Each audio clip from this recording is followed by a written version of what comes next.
Testando. Está funcionando o microfone. Olá, pessoal. Espero que vocês estejam bem aí. Provavelmente a gente volta aí daqui a um mês ou no máximo 2, né? Se tudo correr bem, de acordo com o que está saindo aí na televisão, né? Então vamos lá. Eu queria começar pedindo desculpa para vocês por esse jeito muito meio caseiro de apresentar a aula para vocês, até porque eu já tinha feito a compra de uma mesa digital para poder montar as aulas, porque a demanda para mim está um pouquinho alta desse tipo de aula, só que ela não chegou ainda. Eu fui tão um pouquinho de surpresa, tá? Eu não consegui pegar ela a tempo, mas eu prometo para vocês que quando chegar ela vai ter uma qualidade um pouco melhor, tá? Porque aí eu vou conseguir montar no computador, não vou ter que gravar a folha que eu já escrevi o assunto, ok? Esse rodapézinho aqui com algumas coisas escritas, etc., eu tinha montado para umas aulas que eu já estava fazendo até a minha mesa chegar. Então eu resolvi utilizar o mesmo procedimento para vocês, tá? Porque funcionou. E assim que a mesa chegar, eu vou ajeitar certinho o layout, vai ficar uma coisa mais bonitinha e mais é, didática e, digamos assim, dinâmica, né? Um pouquinho mais gostoso para assistir. Até porque não deve ser legal, né? Ficar assistindo as matérias assim, né? Em vídeo, mas eu vou tentar transformar isso aí numa coisa um pouco mais agradável para vocês, tá? Assim que a mesinha chegar, eu vou dar uma melhorada nisso, ok?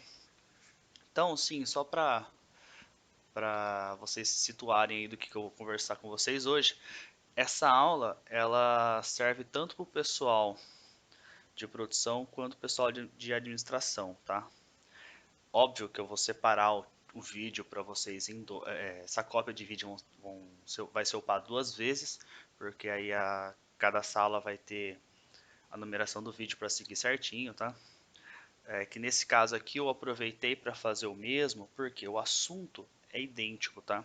Embora a titulação para cada turma seja diferente, porque entra um detalhezinho ou outro diferente, tá? Mas no geral o contexto é o mesmo. Então eu queria apresentar para vocês, depois explicar mais ou menos como vai ser essa aula, tá? E aí a gente vai entrar já na aula propriamente dita para a gente não perder muito tempo, ok? Então a parte de matemática e funções administrativas eu vou falar a respeito da aula 13, frações e suas operações, e a aula 14, porcentagem e aplicações, tá? E para o pessoal de educação financeira, que é quase a mesma coisa o contexto, ó, conceitos econômicos, que eu vou explicar um pouquinho alguns termos que vocês ouvem bastante aí no dia a dia, tá? Como, por exemplo, capital, empréstimo, rendimento, juros e taxa, porcentagem, crédito e débito, ok? E a porcentagem de aplicações. Então, percebam que aprender a mexer com as contas que envolvem porcentagem é importante nas duas turmas, ok? Por isso que eu vou aplicar esses conceitos em um vídeo só, certo? E assim, de maneira geral, a aula vai ser bem mais resumida do que presencial, tá? Por quê? Quando você tem uma aula presencial, você tem algumas características extras, tá? Que eu queria explicar para vocês não acharem que o vídeo está muito curto. Porque a gente tem uma aula de em torno de 4 horas, comumente, né? Então, mas como funcionam essas aulas? Quando a gente faz uma apresentação de uma matéria para alguém, a gente sente se o pessoal está interessado, a gente sente se o pessoal está entendendo aquela apresentação. Às vezes a gente tem que explicar de outra maneira. Algumas vezes o pessoal começa a interagir com algumas coisas que acontecem no dia a dia deles, e esse tipo de coisa a gente não consegue captar no vídeo, tá? Então, por exemplo, uma aula que você demoraria 50 minutos para apresentar ao vivo, talvez caia para 5 minutos, 10 minutos em vídeo, tá? Porque você vai passar o conteúdo para a pessoa de uma maneira mais clara possível e as dúvidas delas vão ser retiradas após o vídeo. Então não é ao vivo essas dúvidas, então acaba que encurta bastante o tempo final de aula, tá? Então não se estranhem com o vídeo se vocês acharem que o vídeo está muito curto comparado à quantidade de tempo que a gente fica conversando nas aulas, ok? Então vamos lá.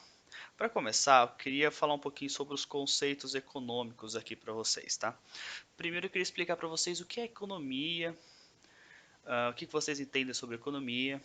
Então basicamente a economia significa do o estudo basicamente do seu dinheiro, tá? Saber de onde o seu dinheiro vem, saber como o seu dinheiro funciona, saber o que você pode fazer com aquele dinheiro, basicamente. Essa é a parte da economia que vocês vão estudar comigo, tá? Então, assim, alguns conceitos que vocês precisam saber, que repete muito no cotidiano de vocês. Então, vamos lá. Primeiro, a gente vai falar um pouquinho sobre capital.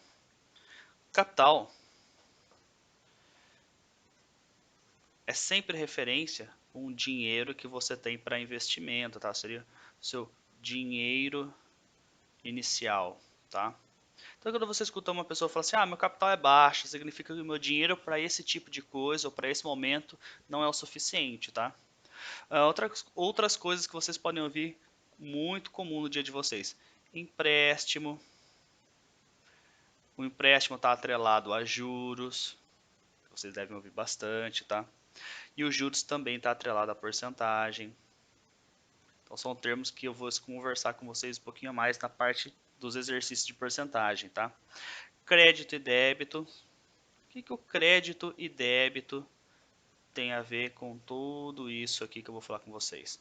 Basicamente, quando você partindo de um capital, crédito e débito depende de uma referência, tá? Se você for comparar com uma referência comum, que é o zero, a gente parte do zero, quando você tem dinheiro na sua conta do banco, você tem um símbolo de mais e a gente considera isso como crédito, certo? Você é um credor, você tem crédito sobrando. E quando você retira dinheiro da sua conta, você recebe esse sinalzinho negativo aqui de débito, tá? Você retirou esse valor, ok?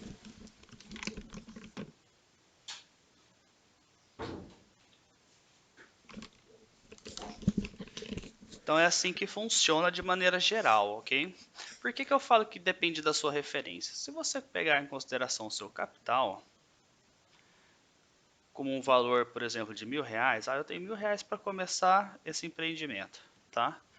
Então aí você começa a receber o pagamento dos seus clientes pelo serviço que você está prestando ou pelo produto que você está vendendo, você começa a acreditar na sua conta, certo? E aí o seu capital começa a subir. Quando você tira dinheiro desse seu capital para pagar alguma dívida da empresa, etc., você começa a debitar, entendeu? Mas aí você vai entender que esses símbolos significam a ação que você está tomando, tá? Então, partindo de um capital, não, perdão, partindo de uma nova referência, que muitas vezes é diferente de zero, que o pessoal está acostumado a aprender primeiro com zero e depois aplicar esses conceitos. Fica um pouco mais difícil de entender no começo, para quem nunca trabalhou com dinheiro, tá? Mas é um conceito bem simples, tá? Agora a gente vai falar um pouquinho sobre empréstimo. O que seria o empréstimo em si? Digamos que você tem um indivíduo A, certo? E um indivíduo B. O indivíduo A tem R$ 5 e o indivíduo B tem R$ 0. Só que o indivíduo B precisa desses R$ 5 para comprar o material da escola, por exemplo. Aí o indivíduo A empresta, então o indivíduo A debita e o indivíduo B credita esse valor de R$ 5, tá? Então aqui parte do 5 se torna 0, parte do 0 se torna 5, ok? Então empréstimo seria você você debitar um valor de uma referência e creditar para você poder usar, tá? Então quando você fala, por exemplo, em banco, é assim que funciona, tá? Deixa eu só confirmar aqui se a configuração tá ok.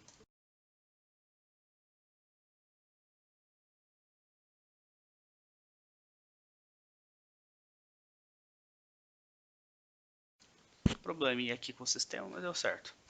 Então, o empréstimo seria isso: você debita da sua referência e credita para você usar. Só que imagina o seguinte: você é um indivíduo A, você tem R$ 5 que você não precisa usar, tá? Você conseguiu comprar tudo que você precisa no mês. E o indivíduo B, ele precisa desses R$ 5.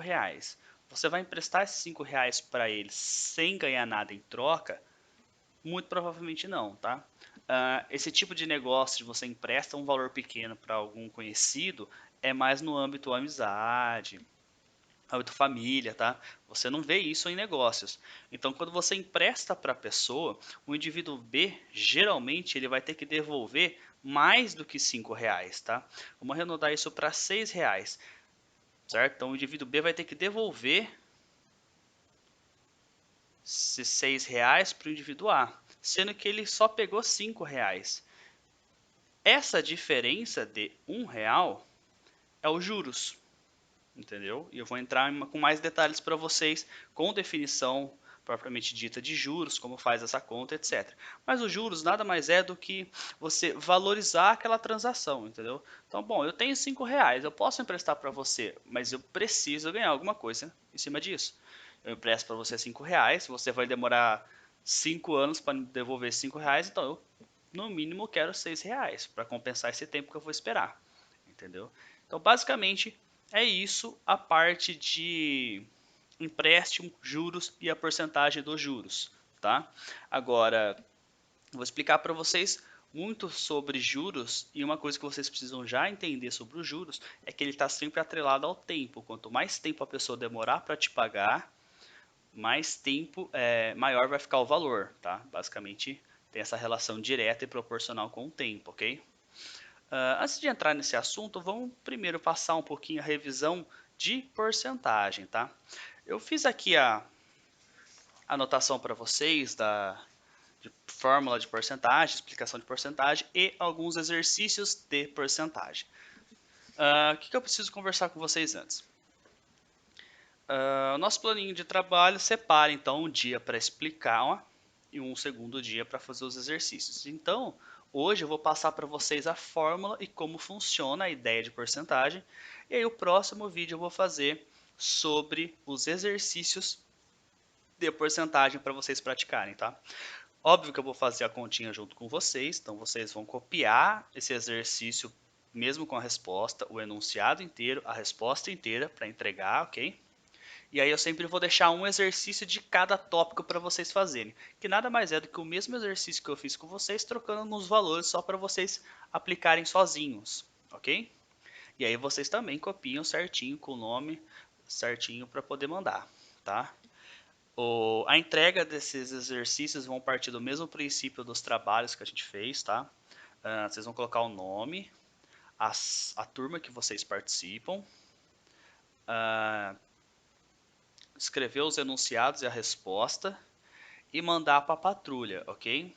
Se você não conseguir mandar por e-mail, você tira foto, conversa com o pessoal da patrulha, vê se as meninas podem receber pelo WhatsApp ou não. Mas se você tem as fotos no celular, é muito simples mandar por e-mail depois, tá? Só você selecionar as fotos, encaminhar para e escrever o e-mail que vocês vão mandar, ok?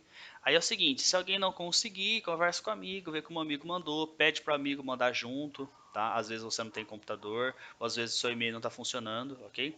Aí vocês vão se ajudando aí, tá? No final eu vou pegar esses exercícios, eu vou conferir que se vocês entregaram, e a gente vai fazer um relatóriozinho explicando aí o rendimento de cada aluno. E aí no final eu vou tentar mostrar para vocês como vocês evoluíram com essas aulas, entendeu? O que vocês realmente aprenderam, como vocês estão melhores com isso e etc. Ok? Espero que tenha sido um pouco claro para vocês. Aí eu vou entrar então já na parte da porcentagem, ok? Então, só para deixar bem claro, essa primeira aula vai ser sobre a porcentagem, né? E algumas relações que ela tem com a fração. E aí o próximo vídeo vão ser então os exercícios de aplicados já para juros, tá? Que envolve a porcentagem em si, ok? Então vamos lá. Primeiro vocês precisam saber o seguinte sobre porcentagem. Porcentagem é uma fração de denominador centesimal utilizado como comparativo, geralmente entre um novo número e o seu número antecessor, tá? Deixa eu tentar explicar isso para você de uma maneira mais simples. Porcentagem é uma fração. Então, para você saber trabalhar com porcentagem, você precisa aprender a trabalhar com frações, certo? Então, primeira coisa, vocês conseguem resolver uma fração? Vocês precisam entender como funciona uma multiplicação, uma divisão, uma soma e uma subtração com frações para você conseguir resolver isso, tá?